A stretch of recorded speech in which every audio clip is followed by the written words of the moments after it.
Bars have been the centre point of communities for generations, places to socialise, celebrate, and most relevantly for this, fine entertainment. From skittles and darts to pool and gigs. Video games have been the largest entertainment media in the world for years by revenue, from Angry Birds to Animal Crossing to Call of Duty and FIFA. But bars seem unaware of this trend or unwilling to adopt it. Game recently established 26 arenas around the country for esports. Fortnite gave away $64 million in prize money in 2019, and recently the Formula 1 World Championship has been postponed due to coronavirus. So top drivers from around the world have been competing on online streamed races as an alternative. But even considering all this, esports are still seen as insignificant, even to the point where while I'm writing this script, esports is coming up with spell check. My name is James, and over the next 7 or so minutes, I'm going to pitch the next evolutionary step in bar entertainment, an esports bar called Sanctuary. The concept is a traditional sports bar paired with a gaming arena, a barcade. My concept is a bit more revolutionary and as such comes with innovations that I feel also value the bar sector. The large drop-down screens that are usually used for football or Formula 1 can be found in most bars and thus they're splitting the market. How about instead using them for people to sit on a couch and play Mario Kart on a big screen together? Themed drinks based on classic consumables from games like Nuka-Cola or Juggernaut. Music events based off iconic soundtracks from games. In-house tournaments or out-of-house, different bars competing each other with teams the same way you do pool or darts. Or just a fun place for friends to meet together and play a couple games. Downside to an environment like this is all the expensive hardware all over the bar. It takes one unruly customer to come in and wreck it and then the bar's closed. My solution to this, I feel, also innovates the bar sector. I've been a bartender since I turned 18 and currently work at the Bread and Roses. If there's one thing I've learned in that time, it's that 99% of the time, I'm not needed.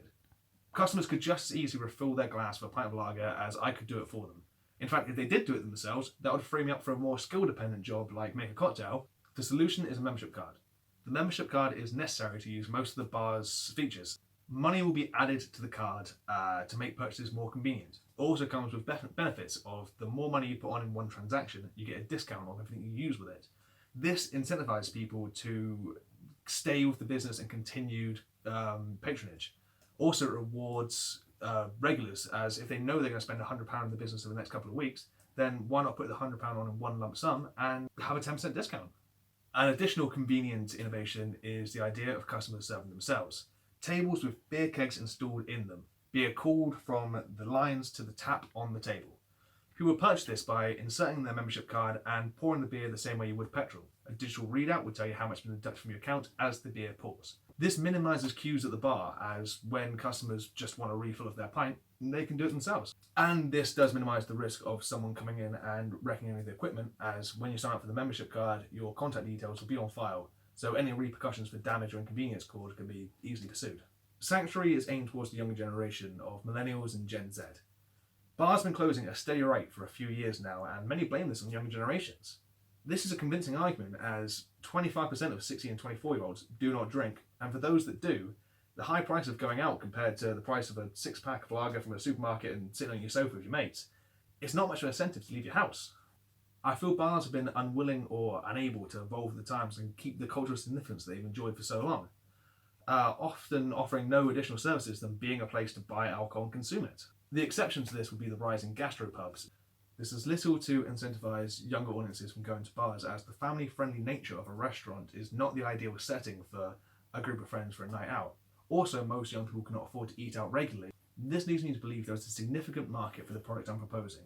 An additional note that stands out is that the business will be run as a social enterprise, which brings me on to funding and growth. An initial investment of £50,000 will allow me to begin the business and start operating and generating a profit.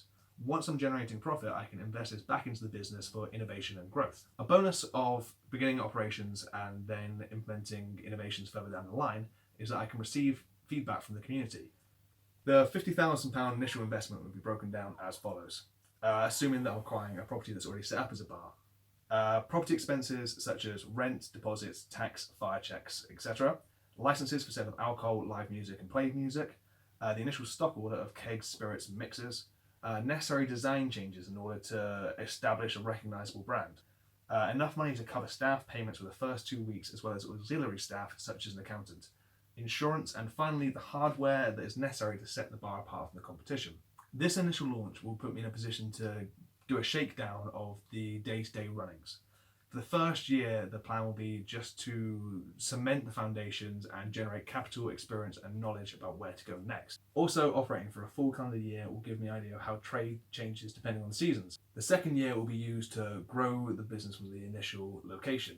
The membership card becoming more universal, and using the community's feedback to understand what kind of events, equipment, and partnerships with charities and other organisations they would like to see. Years 3 and 4 will be used to establish a second location. The same way of starting off small and getting feedback from that venue's community over year 3, and then year 4 implementing the changes that are necessary that best meet the requirements of the people frequenting there. At this point, with 2 locations, I would start employing venue managers in order to oversee the day-to-day operations of both locations. Year 5 will be continuing this trend of establishing a new location and waiting for a point at which it is self-sufficient with minimal input from myself before developing innovations within itself. But where is the money coming from? Well, the initial investment will come from a government-backed loan for small business. They offer them up to £25,000 depending on the business. Bars can be high risk, so there's a potential they wouldn't give me the full amount, but they also generate a lot of tax through the sale of alcohol and generate foot traffic to areas that don't usually get it. Conservatively, I'd estimate an investment of £15,000 from this loan. That still leaves me £35,000 to generate from crowdfunding. Being a community-focused, independent business in a sector that people care about, I feel that there's huge potential. I believe Sanctuary is comparable to one of the greatest crowdfunding success stories of recent years, Brewdog. This was in part due to the investors' frustration with the UK beer market at the time. Stagnation and lack of innovation meant that a disruptor such as Brewdog came along and completely changed the rulebook. My product is comparable, but instead of revolutionising the beer product line, it revolutionizes the beer venue line. Now, rewards for investors would start off small and build. So small investments of £1 or £2 would be a letter of thanks. Up to £100 would be merchandise. Over £100 would be a friend of the business receiving regular email communications and an opportunity to reply to them. £500 would allow you to vote on business decisions. If the community is tied, if I can't see the direction to go into, put it to a vote from the investors and then go from there. Investment of £1,500 would mean you'd be welcomed to the initial launch party as an honoured guest. Free night drinking and be put up in a hotel. I feel these rewards reflect the level of involvement people would want from their investment and are relatively attainable. The crowdfunding would be pitched towards younger people as a revolution in the entertainment sector, an antithesis to bars such as Wetherspoons, where tradition and profits have been prioritised over innovation and altruism. To conclude, I feel this product is the next step in the bar environment and entertainment for the youth market and beyond, innovating in a practical way in order to prioritise the convenience and quality of the bar experience. Plan to grow in an ambitious but achievable way with a realistic funding and growth model behind it. Thank you for watching and take care.